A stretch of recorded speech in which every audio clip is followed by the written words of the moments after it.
नागपुर में भ्रष्टाचार का कालीखीकरण, मनसे ने अधिकारी को दी सबक की सजा। बहरों को सुनाने के लिए धमाके जरूरी होते हैं। उमेश उतखड़े का पलटवार। भ्रष्ट अधिकारी और उनके कारनामों को एक समय ऐसा आता है कि सब्र का बांध टूट ही जाता है। नागपुर सुधार प्रन्यास में एक ऐसा ही भ्रष्टाचार पर आघात करता वाकया घटित हुआ। भ्रष्टाचार के आरोपों से घिरे अधिकारी सुरेश चौहान को विभागीय कार्यालय पूर्व में दोबारा नियुक्त किया गया, जबकि शासकीय नियोजन के अनुसार हर 3 साल में ऐसे पदों पर तबादला अनिवार्य है।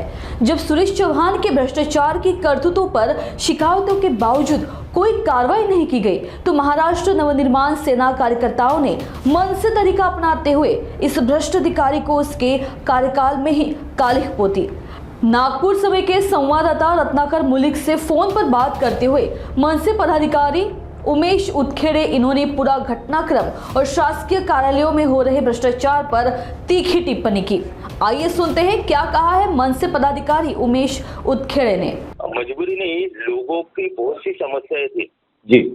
ये अधिकारी जब से नागपुर के एनआईटी में लगा है, ज्वाइन हुआ है, तब से लेकर आज तक यानी 2014 से लेकर 2023 तक के इस अधिकारी ने इतने बड़े पैमाने पे भ्रष्टाचार किया है कि जिसके खिलाफ में हमने 2023 में एक मोर्चा निकाला था। हमारे नेता संदीप जी देशपांडे, राजू जी उम्बरकर, और जिनके ऊपर में इसने पॉलिटिक्स के माध्यम से और अपना जो एनआईडी में काम करता था, कुछ अधिकारियों के माध्यम से उसने जो लोगों के ऊपर में अत्याचार किया था, वो लोग भी उस टाइम में इस मोर्चा में हाजिर थे। और सारे पुरावे उस टाइम हमने तत्कालीन सभापति सूर्यवंशी साहब को दिए थे जी। अब ये सारी चीजें होने के बाद में इसने इतने यानी 10 साल वो अधिकारी एक ही जगह पे एक ही पोस्ट पे काम कर रहा है, उसकी ना कोई बदली हुई उस टाइम में ना कुछ।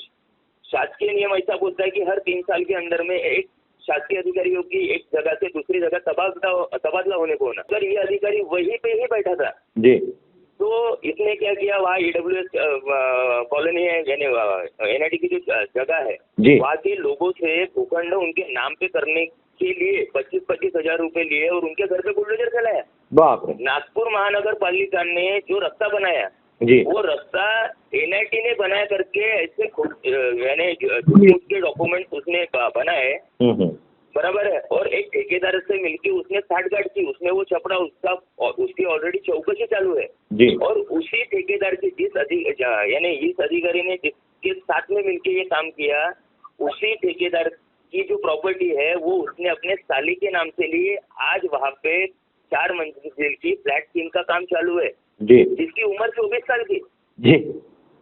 और इसने 6 साल की उम्र में लाखों की संपत्ति लेकर करोड़ों का महल बनाया जी। तो ऐसे अतोनात जो डॉक्यूमेंट्स थे, डॉक्यूमेंट्स के साथ में लोगों की जो कंप्लेंट्स थी, वो कंप्लेंट्स हमने उनको देने के बाद में जी, आज बात ऐसी हो गई कि उस अधिकारियों को वही भेजा गया। अच्छा, उसकी चौकसी चालू है। इस बात के लिए हमने माननीय देवेंद्र जी फडणवीस जी, अभी के मुख्यमंत्री, जी, उसके बाद में माननीय नितिन जी, इनको निवेदन दिए। इनको निवेदन देने के बाद में ये निवेदन जो है वो उन्होंने उसके ऊपर संज्ञान लिया और एनआईटी को पत्र भेजा कि इसके ऊपर तात्काल चौकसी कीजिए, मगर एनआईटी के जो कुछ अधिकारी है उन्होंने उस बात को दबा के रखा। उमेश भैया, कहीं आप ये एनआईटी में सिर्फ ये सुरेश चौहान एक मोहरा है और ऊपर तक जो है ये सारी व्यवस्था जो है, ये भ्रष्टाचार की व्यवस्था ऊपर तक चली आ रही है, क्योंकि आपने एक निवेदन दिया था जनरल मैनेजर मुंदड़ा जी को, ठीक है, महाव्यवस्थापक, राइट जी। तो ये निवेदन देने के बाद में भी आपका कहना है कि उस पर कोई कार्रवाई नहीं हुई? बिल्कुल कोई कार्रवाई नहीं हुई। बात ऐसी है कि ये जो चौहान है ये कुछ पॉलिटिकल लोगों का साथ लेकर एनआईटी के लोगों के ऊपर में दबाव बना रहा है जी। आज मुझे एक चीज समझ में नहीं आई, 2023 से लेकर अभी तक के उस पूर्व नागपुर से 10 से 12 अधिकारियों की बदली हो चुकी है जी, अच्छे अधिकारियों की जी। मगर इस अधिकारी ने 10 साल रहते हुए वहाँ पे भ्रष्टाचार किया और उसको वही भेजा गया। क्यों जिन अभी तक के 12 अधिकारियों को या 10 से 12 अधिकारियों का आपने तबादला किया, उनको क्यों नहीं भेजा? और जिसके ऊपर अभी भी भ्रष्टाचार के आरोप है जी, उसको ये वहाँ क्यों? ये कोई एनआईटी का दामाद तो नहीं है जी, या फिर उसको वहाँ से क्या बोलते हैं अपन ने पैसा जमा करने के लिए दलाल के रूप में तो नहीं भेजा गया है। जी। हमारा कहना ये है कि बहरों को सुनाने के लिए धमाके की जरूरत होती है। वो धमाका आज हमने किया। हमारा इतना ही बोलना है कि इस आंदोलन के माध्यम से माननीय जी तक के, माननीय फडणवीस साहब के तरफ तक के ये बात जाए और उन्होंने इसके ऊपर चौकसी करने को होना। जी। आज ये मुख्यमंत्री का शहर है, ये महाराष्ट्र की उपराजधानी है और एक छोटा सा अधिकारी जिसका पॉलिटिकल अच्छा है वो अधिकारी अगर एनआईटी के चेयरमैन के ऊपर में या फिर महाव्यवस्थापक के ऊपर में अगर ऐसा दबाव बना रहा है जी, तो ये सोचने वाली बात है। उमेश जी, एक सवाल मैं आपसे और पूछना चाहूंगा। आप बार बार बोल रहे हैं कि एक पॉलिटिकल प्रेशर बनाने की कोशिश कर रहे हैं चौहान, तो क्या आप ये मेंशन करना चाहेंगे कि वो कौन सी पॉलिटिकल पार्टी का नाम लेकर दबाव बनाना चाह रहा है, बना रहे? अब कैसा है सर, इसका आका है कोई तो भी जी, और इसका आका ही ढूंढने के लिए मैंने आपको क्या बोला, इसका आका ही ढूंढने के लिए तो हमने ये सारी चीजें की है। बात ऐसी है कि मैंने क्या बोला, बहरों को सुनाने के लिए धमाके की जरूरत रहती है, बराबर है जी।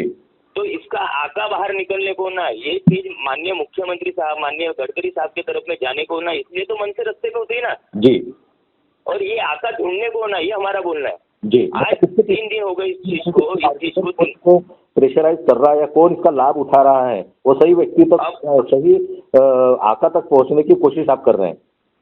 राइट, आका तक के पहुंचने की नहीं, सबसे पहले तो ये भ्रष्ट अधिकारियों को यहाँ से निकाले, जी, ये मेरा बोलना है। आका तो आज नहीं कल मिल ही जाएगा जी। अब कोई बोलता है कि इसमें पूर्व नागपुर के आमदार इन्वॉल्व है, मुझे नहीं लगता कि पूर्व नागपुर के आमदार ऐसे भ्रष्टाचारी व्यक्ति के लिए उनका साथ देंगे जी, मगर कोई ना कोई तो इसका आका होगा जी। अब ये आका कैसे मिल सकता है, इसके ऊपर सही तरीके से अगर चौकसी बैठी तो एक अधिकारी आय से ज्यादा संपत्ति कमा रहा है, इसके खिलाफ में मैंने ऑलरेडी एंटी करप्शन ब्यूरो, जी, उसके बाद में ईडी, उसके बाद में इनकम टैक्स, हर जगह पे कंप्लेंट दे चुका हूँ कि बहुत जल्द एंटी करप्शन से इसकी चौकसी भी होने वाली है। और आज की तारीख में लोग इतने चिड़े हुए हैं कि इस अधिकारी को मारने की तैयारी में है जी। हम ये चाहते हैं, हम नागपुर कर है सबसे पहले, बराबर है जी। हम ये चाहेंगे एनआईटी हमारी है, बराबर है, हमारे टैक्स के भरोसे से एनआईटी चलती है जी। तो इस चीज का नाम खराब ना हो तो सबसे पहले इसके ऊपर कार्रवाई होने को ना। मगर माननीय सभापति महोदय ये बोलते हैं कि हमारे ऊपर प्रेशर है, ऐसा उन्होंने, तो ये सोचने वाली बात। हाँ, ऐसा उन्होंने बोला है जी, जब हम उनसे मिलने गए। करने का प्रेशर है, ऐसा कहा है उन्होंने? हाँ, पॉलिटिकली हमारे ऊपर प्रेशर है, ऐसा उन्होंने कहा है। जी जी जी जी।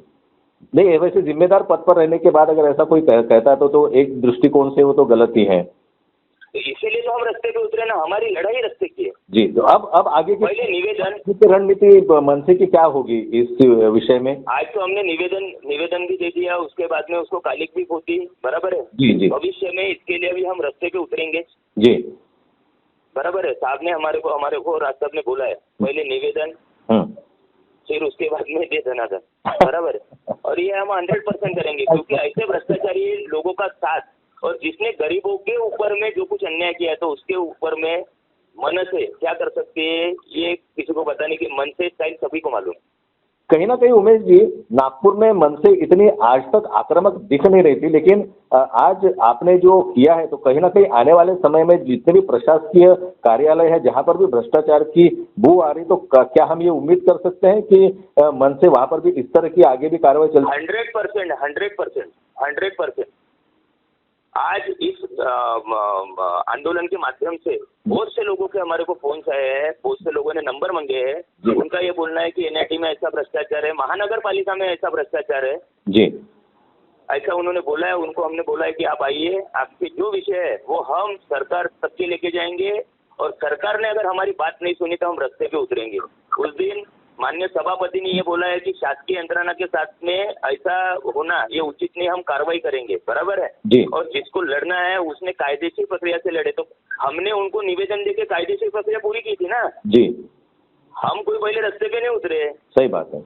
ये बड़े अधिकारी जब कुछ करते नहीं इसलिए ही तो मनसे को रास्ते पे उतरना पड़ता है और हमारी सरकार ही रास्ते पे है जी। रास्ते के ऊपर में हम जब आंदोलन करेंगे तब इनको इन बहरों को सुनाई देता है। जी, उमेश जी, मैं आपसे ये पूछना चाहूंगा कि पूरी नागपुर की जनता और पूरे विदर्भ की और पूरे महाराष्ट्र की जनता आपको सुन रही है इस वक्त, तो इस नागपुर समय के माध्यम से क्या कोई संदेश आप उनको देना चाहेंगे?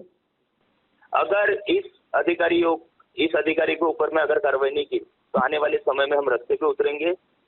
ये 100% हम हमारी तरफ से श्योर है और ऐसे प्रसंगी हम कोर्ट में भी जाएंगे इसके खिलाफ में। जी जी। और इसके जो आका है उनको मैं आपके माध्यम से बोलना चाहता हूँ, ऐसे भ्रष्टाचारियों का साथ आप मत दीजिए। ऐसे भ्रष्टाचार करेंगे, गरीबों के ऊपर में अत्याचार करेंगे तो भविष्य में ये लोग यानी गरीब लोग आपको कभी माफ नहीं करेंगे। जी बहुत बहुत धन्यवाद उमेश भैया हमारे से बात करने के लिए, आपको हम शुभकामनाएं देते हैं।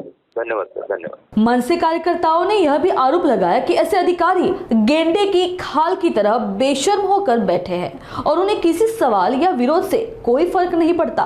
लेकिन चेतावनी देते हुए कहा गया कि यह घमंड ज्यादा दिनों तक नहीं टिकेगा। महाराष्ट्र नवनिर्माण सेना जल्द ही इसका जवाब देगी।